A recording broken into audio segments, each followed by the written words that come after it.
அல்லவா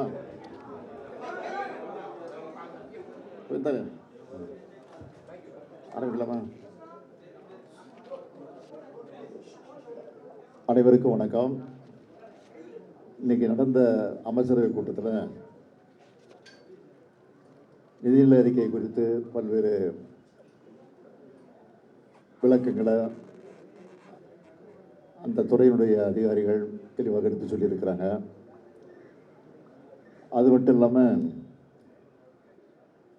ஒரு முக்கியமான ஒரு முடிவு எடுத்திருக்கிறோம். அது என்னன்னா, அதுக்காக தான் உங்களை கூப்பிட்டுருக்குறோம். தமிழ்நாடு இன்றைக்கி மிகப்பெரிய உரிமை போராட்டத்தை நடத்த வேண்டிய சூழ்நிலைக்கு தள்ளப்பட்டிருக்கு. ஆகவே வருகிற 5ஆம் தேதி அனைத்து கட்சி கூட்டம், அதாவது பதிவு பெற்றிருக்கும் தேர்தல் ஆணையத்தில் ரெஜிஸ்டர் ஆகிருக்கக்கூடிய 40 கட்சிகளை அழைக்க முடிவு செஞ்சு இன்றைக்கு நாங்கள் அவர்களுக்கெல்லாம் கடிதம் அனுப்ப போகிறோம். எதுக்குன்னு கேட்டிங்கன்னா, தொகுதி மறுசீரமைப்பு விஷயமா. ஏன்னா தொகுதி மறுசீரமைப்பு பேரில் தென்னிந்தியாவுடைய தலைக்கு மேலே ஒரு கத்தியை தொங்கிக்கிட்டு இருக்கு. இப்போ எதுக்காக சொல்கிறேன்னா, எல்லா வளர்ச்சி குறியீடுகள்லையும் முதன்மை மாநிலமாக இருக்கக்கூடிய தமிழ்நாடு கடுமையாக பாதிக்கப்பட்டிருக்கு. இப்போ தமிழ்நாட்டில் மொத்தம் 39 தொகுதிகள் இருக்குது. நாடாளுமன்ற தொகுதிகள் 39 இருக்குது. இதை குறைக்கிற அபாயம் ஏற்பட்டிருக்கு.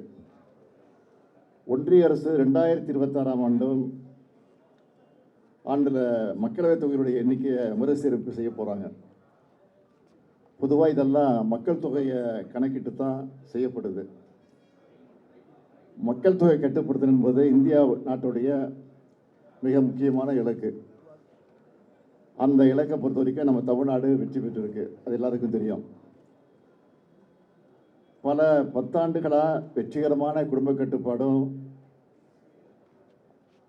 பெண்கள் கல்வி மற்றும் சுகாதார முன்முயற்சிகள் மூலம் நாம் இதை சாதிச்சிருக்கிறோம். மக்கள் தொகை குறைவாக இருக்கிற காரணத்தினாலே நாடாளுமன்றத்தினுடைய எண்ணிக்கையும் குறைக்க வேண்டிய ஒரு சூழ்நிலை ஏற்பட்டிருக்கு. இப்போ நாடு முழுக்க இருக்கக்கூடிய மக்களவை அடிப்படையில் தொகுதிகளை பிரித்தா தமிழ்நாட்டில் இருக்கக்கூடிய தொகுதிகளில் 8 தொகுதிகளை இழக்க வேண்டிய ஒரு சூழ்நிலை ஏற்பட்டிருக்கு. அதாவது இனி தமிழ்நாட்டுக்கு 39 எம்பிகள் இருக்க மாட்டாங்க, 31 எம்பிகள் தான் இருப்பாங்க. இன்னொரு முறையில் கணக்கிட்டு பார்த்தீங்கன்னா, நாட்டில் ஒட்டுமொத்த எம்பிக்கள் எண்ணிக்கை உயர்த்தி அதுக்கேற்ப பிரித்தாலும் நமக்கு இழப்பு தான் ஏற்படும். நமக்கான பிரதிநிதித்துவம் குறைஞ்சி போயிடும். அதிக மக்கள் தொகை கொண்ட மாநிலங்களுக்கு அதிக பிரதிநிதித்துவம் கிடைக்கும். இதனால் தமிழ்நாட்டுடைய குரல் நசுக்கப்படுது. இது வெறும் உறுப்பினுடைய எண்ணிக்கையை பற்றி கவலை மட்டும் இல்லை, நம் மாநிலத்துடைய உரிமையை சார்ந்தது என்பதை நாம் மறந்துடக்கூடாது. தமிழ்நாடு எதிர்கொள்ளவிருக்கக்கூடிய பல முக்கியமான பிரச்சனைகளை தமிழ்நாட்டை பொறுத்த வரைக்கும் அனைத்து அரசியல் கட்சிகள் மற்றும் தலைவர்கள் எல்லாம் ஒன்றிணைந்து முதற்கட்டமாக இந்த கூட்டத்தை ஏற்பாடு செஞ்சுருக்கிறோம். அனைத்து கட்சிகள் எல்லாம் கடந்து, அரசியலெல்லாம் கடந்து இந்த விவகாரத்தில் ஒன்று சேர்ந்து குரல் கொடுக்க வேண்டும் என்று உங்கள் மூலமாக நான் இப்போவே கேட்டுக்கிறேன்.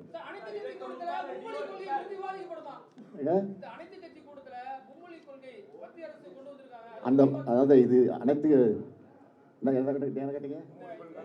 மும்மொழி கொள்கை மட்டும் இல்லை, நீட்டு பிரச்சனை, மாநில அரசு தர வேண்டிய நிதி பிரச்சனை, எல்லா பிரச்சனைகளுக்கும் நீங்கள் கேட்குற மும்மொழி கொள்கை, இந்த பிரச்சனைகளுக்கெல்லாம் தீர்வு காணணும்னா நம்ம எம்பிக்கள் அதிகமாக இருந்தால் தான் குரல் கொடுக்க முடியும். ஆக அதுதான் முக்கியத்துவம். ஆக அதை தான் அடிப்படையை வச்சு தான் கொடுத்துருக்கோம்.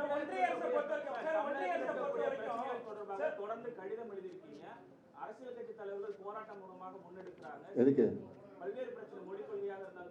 அதுதான் அதுக்கு தொடர்ந்து கொடுத்துக்கிட்டு இருக்கிறோம். இது ஒன்றும் பதில் கிடைக்கல, அமைதியாக தான் இருக்கிறாங்க.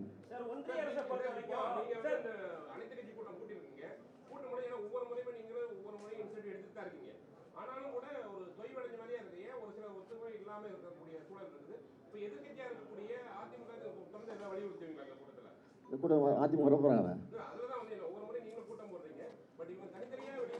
இதில் நிச்சயம் குரல் கொடுப்பாங்கன்னு நம்பிக்கை எங்களுக்கு இருக்கு. தேசிய கல்விக் கொள்கையை வந்து ஏற்றுக்கணும், மும்மொழி கொள்கையை ஏற்றுக்கணும் அப்படின்னு சொல்லி ஒன்றிய அரசு தொடர்ச்சியா வந்துட்டு சொல்லிட்டு இருக்காங்க. தமிழ்நாட்டை பொறுத்த வரைக்கும் யாரும் சொல்லணும். ஒரு மொழி போருக்கு மத்திய அரசு வித்துடுன்னு சொல்லி நீங்க நினைக்கிறீங்களா? 1960 நிச்சயமா வித்துடுது. அதுக்கு நாங்கள் தயாராக இருக்கிறோம்.